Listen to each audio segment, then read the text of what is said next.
Hey everyone, my name is Karel, and today we're going to be kicking off our series on guards with the Humble Enforcer. However, guards have a lot in common with each other, so first off I'd like to lay some groundwork on how all guards currently in the game behave. Now, all guards die in a single hit, of course, and they have two primary states, passive and active, or aggressive if you will. Guards start in the passive state and switch to the active state after a roughly 1 second animation, which also plays a loud sound once a raider enters their line of sight. Now, their line of sight extends out to a 7.5 block distance within roughly a 120-degree cone in front of the guard.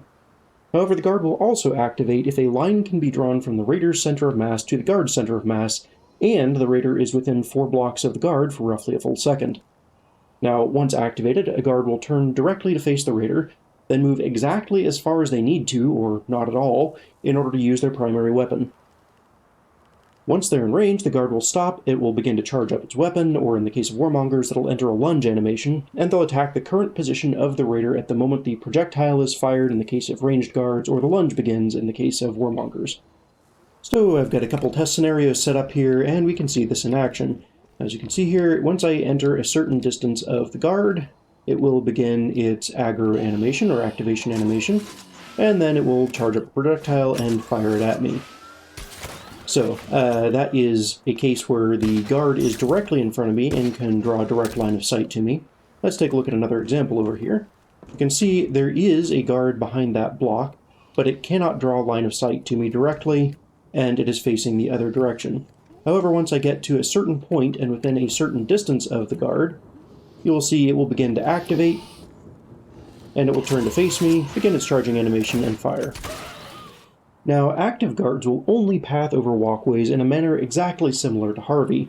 They won't walk under corners where they can't fit, they won't jump off ledges, that sort of thing. However, once a guard has a reasonable chance of hitting the raider with their primary weapon, they'll begin an attack cycle, regardless of whatever awkward angles or terrain or pathing may exist, and that makes them extremely effective in areas with a lot of awkward geometry, whether they can path to the raider or not. They'll still try and launch an attack, regardless of what else seems to be vaguely in the way. So if the guard cannot path to or shoot at the raider, and the raider is out of line of sight for approximately 10 seconds or so, the guard will go back to its passive state and return to its designated patrol path or location. So if a guard can't get to the raider or launch any sort of an attack, eventually it'll go back to whatever it's supposed to be doing. We can see this here with this Warmonger. You can see once I aggro it, it will not attempt to get to me because it thinks it can't fit under that block. And while it is in an aggressive state over there, or an active state, if I go back out of its range and wait for about 10 seconds, we will see it go back to its original position here. So it should be right about there. Yep, and that guard is back to its original position now. Builder can, of course, assign guards to a patrol path, which they will either follow in a loop or as a one-way path. So if we go into this guard here and report a patrol, we can walk it around in a circle around this block. And you'll see the autocomplete patrol button down there switches to complete patrol. We hit F there. And now we can see it will walk around that path in a loop. It will pause on the block where it started for a moment, as I did. And then it will resume its patrol path. So that is how you create a looping patrol path. And you can also have the guard operate on a one-way patrol path. We'll do that with this guard over here, where we will go into edit mode. We'll just walk it forward a few blocks, and then we'll hit R to have it stand guard. That will walk the guard forward, and then it will hold that position. And it will do so indefinitely. It will stay there until it reaches an active state, and if it ever reaches a passive state after its active state, that is, if it ever loses aggro on the raider, it will return to its guard position rather than its starting position. Now, additionally, ground-based guards can survive a fall of 2 blocks in height. So, for instance, if I was to record a patrol path with this Warmonger, it can drop off this ledge and it will survive just fine, and I can have it stand guard there. However, if I try and drop off this 3rd block of height, I can record a patrol path here, and it will actually cancel the patrol path and not save it once it hits the ground because it knows that this would kill the guard. The builder does have to be a little bit careful about this, though, because if the guard at any point on the patrol path while it's above the raider sees the raider, it will activate. And remember how I said active guards will only path along Harvey pathways? Yeah, they won't jump off this cliff even if they could survive it, So if this guard up here aggroes on me, it will not follow that patrol path that jumps it down off the ledge. So you have to be a little bit careful about that and very precise in controlling your guard movements if there's any chance that they could see the raider before they drop off an edge, because otherwise, especially in the case of warmongers, they won't actually be able to launch any attacks against the raider since they can't get to them. As of launch, all guards use a common set of mods that affect the guards in almost exactly the same ways.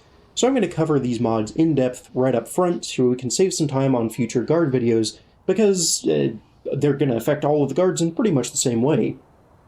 Now the first mod is plating, and this applies an ablative layer of armor to the guard. That requires a hit from an armor-breaking weapon such as the Volt Lancer or Sledge Blade to destroy, and another hit in the same spot to actually kill the guard. However, armor does not cover all of the areas of each guard, and as we review each of the guards, we'll visit their armor in depth to see how to defeat it effectively, since armor is one of the most commonly chosen mods on guards. A hit to any unarmored portion of the guard will still kill the guard instantly. Only the plates visibly added to the guard when the mod is equipped will deflect a hit. Hitting guard armor with a weapon that does not break armor will stagger the player if it's a melee weapon, or ricochet the bolt or shot off if it's a ranged weapon. However, breaking any part of the guard's armor will stagger the guard and will knock them out of an attack animation if they've already begun one. So let's go ahead and take a look at the plating on this, and you can see it adds armor plates over the shoulders and chest torso area here, but it does not add armor plating to the head, the gun arm, or the legs of the Enforcer. So plating is very situational on Enforcers because it still leaves them largely vulnerable to a lot of attacks. Additionally, if I spin this guard around and look at the back of it, it's entirely unarmored back there. Any shot to the back will still kill the Enforcer without any issue whatsoever. So really this is just good against front torso shots. The Reflex Manipulation mod here increases the attack speed of the guard by roughly 15%. That is the time between when the guard starts charging its weapon and when the guard fires or launches a lunge in the case of a Warmonger. So that is a 15% increase roughly, and that doesn't seem like a whole lot. In terms of absolute fire rate, it's really not that much. However, this does hit a crucial breakpoint in that it becomes much harder to approach the guard straight on because they fire much more frequently. So just grappling straight to the guard and trying to lunge at them with a melee weapon, for instance, it becomes much harder to get into range of the guard approaching on a straight line because, well, the guard is firing at you much sooner. Next up we have the Adrenal Converter, and this increases the Enforcer's movement speed, or, well, all guards' movement speed, really, and it again does that by approximately 15%. Now, 15% movement speed buff might not make a huge amount of difference in most common guard placements for ranged guards, but for Warmongers in particular, this can be very valuable. Next up we have Dead Man's Switch. This causes the guard to explode roughly 2 seconds after it dies, killing raiders, traps, and other guards within a 1 block radius. The guard will explode in a shower of gore that leaves blood decals all over nearby surfaces, and that can make it very difficult to see second wave traps that appear at that location after the gen mat is retrieved. You can use this to cleverly hide some traps in unexpected places. Optical Implant increases the range of the guard's frontal vision cone, that 120-degree cone that we mentioned, by 3 blocks.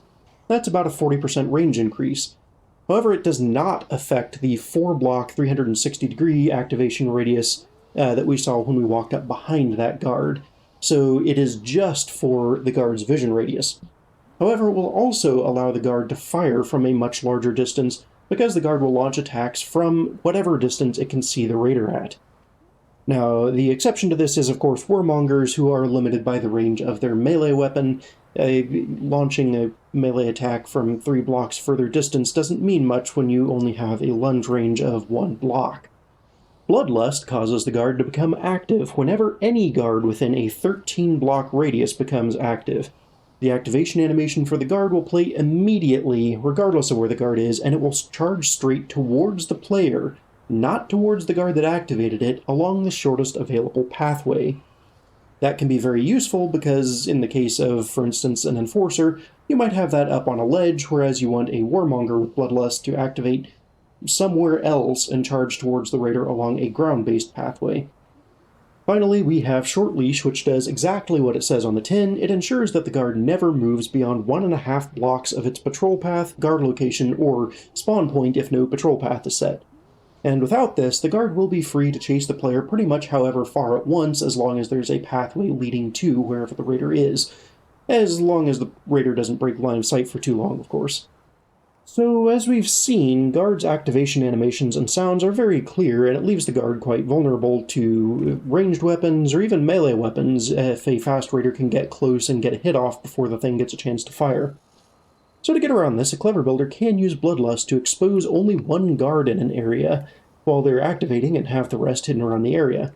For instance, here I've got a case where I can walk up to this guard, and you see one guard shooting at me, and then I've got a guard shooting at me from an unexpected location that I couldn't see before. Additionally, in cases where the raider triggers a Sealing Masquerade holocube, a falling guard will have its activation animation cancelled by the very brief landing animation, allowing it to attack extremely quickly. This can often surprise even the most cautious of raiders, and it's unknown at this time whether this is a bug or intended behavior. So I've got this example here, and ignoring the painfully obvious holocube, if I trigger that, I've got a Warmonger basically instantly leaping at me. Alright, having covered the basics of all of the guards, now let's take a more detailed look at Enforcers specifically. They're priced at a moderate 50 capacity, and they fire a single projectile in a fairly flat arc aimed to land at the raider's location when the shot is fired. They take approximately 1.5 seconds to prepare and fire a fast but non-homing bolt.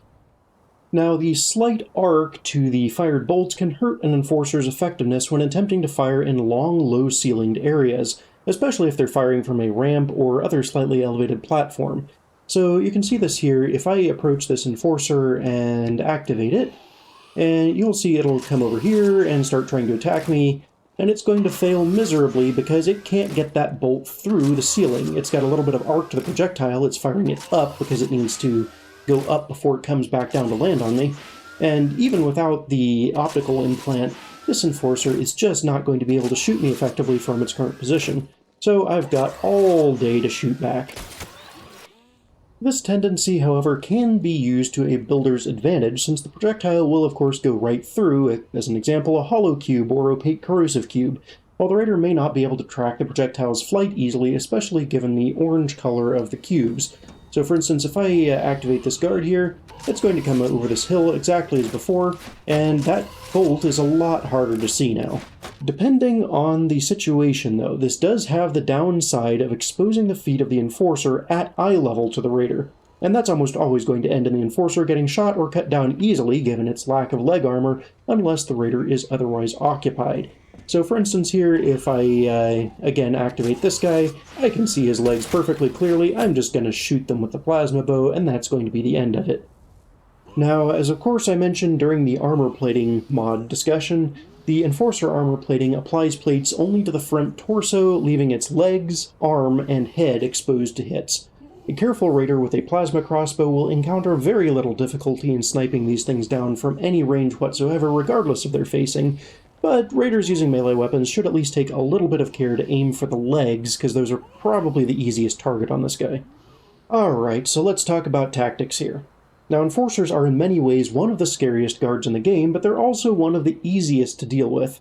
Their lack of armor coverage makes plating very unattractive compared to other mod options, but things like Optical Implant can greatly increase their effectiveness by allowing them to cover massive rooms, even larger than the Eagle Eye Plasma Sentinels stuck at the edge of a room. However, like all guards, Enforcers are quite vulnerable to being flanked, so make sure that they have good lines of sight to wherever the raider is expected to approach from, or they'll likely be dispatched with little effort. Enforcers do raise their right gun arm while preparing their shot, and that arm is not armored.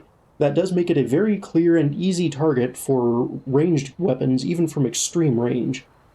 I strongly recommend that you use visual noise around the Enforcer by attachments and decals, if keeping the raider's, or rather the Enforcer's position secret is particularly important to you.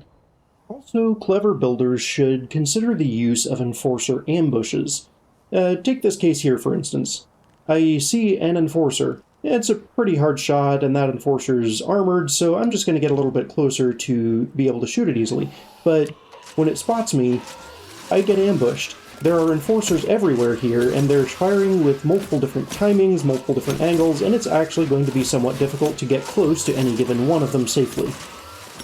Now, enforcer bolts do trigger splatter from corrosive cubes, and that can occasionally be used to significant effect by having the entryway to a death box or ambush room made of opaque splatter corrosive cubes on each side.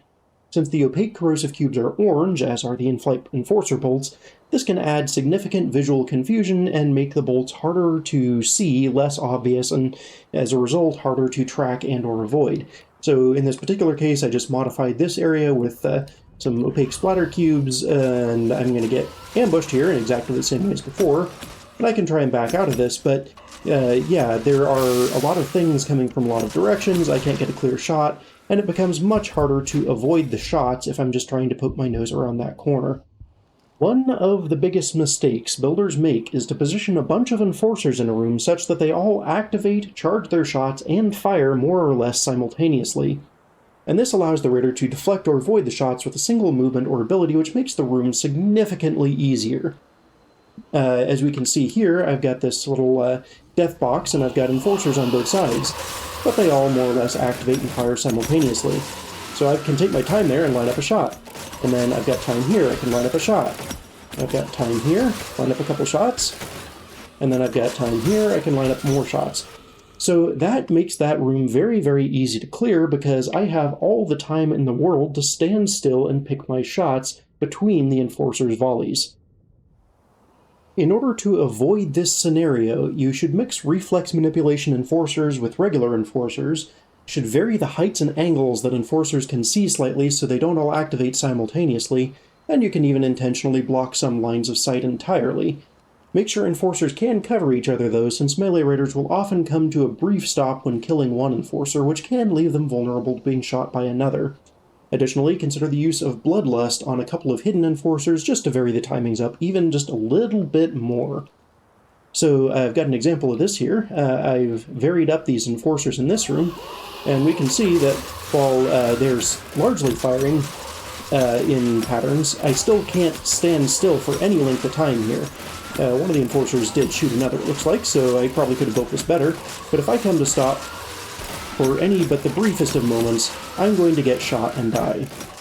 Anyway, that's all I've got for today. Thanks for watching, I hope you have a great day, and I hope I'll see you again in the next video where we will start to cover the next guard in the list, Warmongers.